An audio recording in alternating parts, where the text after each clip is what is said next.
nguri wachema ndakatombonzwa kuti nyaya yachona ndei waitwa sei unomotika uchimbochema every time chii waitei Sawira ndangoti ndichenge foni yake akachigisa kurupara ndipana kuti ndichibata kudai ndipandingakuri ndipandaidaira Sawira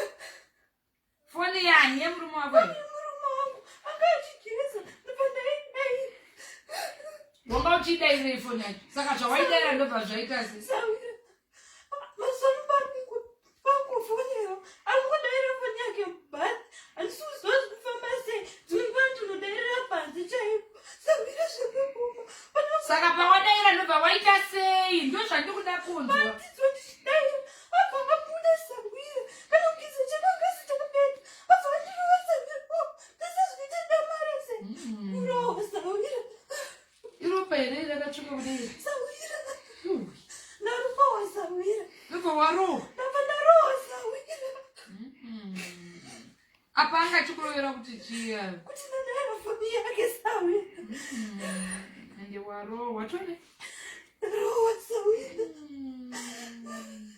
asi ufune toongo uchinyatsoidaira panhau dzei ndangoti zvangachigidza rege ndikomudairira Sawira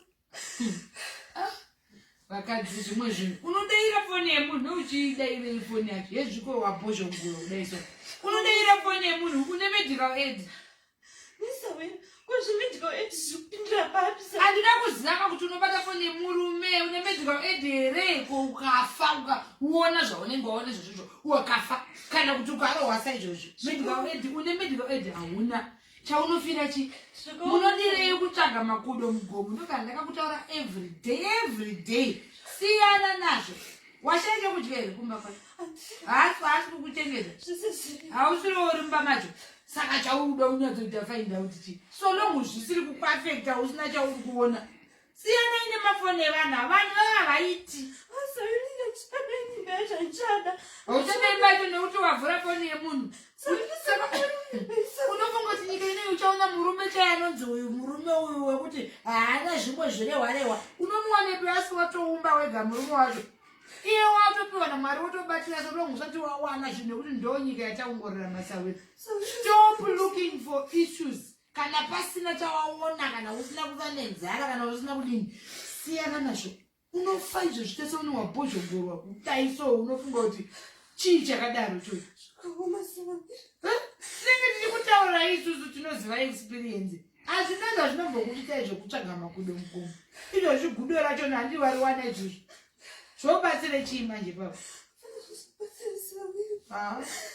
tobva ndakakutaurai nhau handisi kuti hamunzwe mafoni acho mune muchabatirei naiva uyane mapen mani unomomaparasete unomachi mapenkilai naiva mapirisi emarwadzo iwe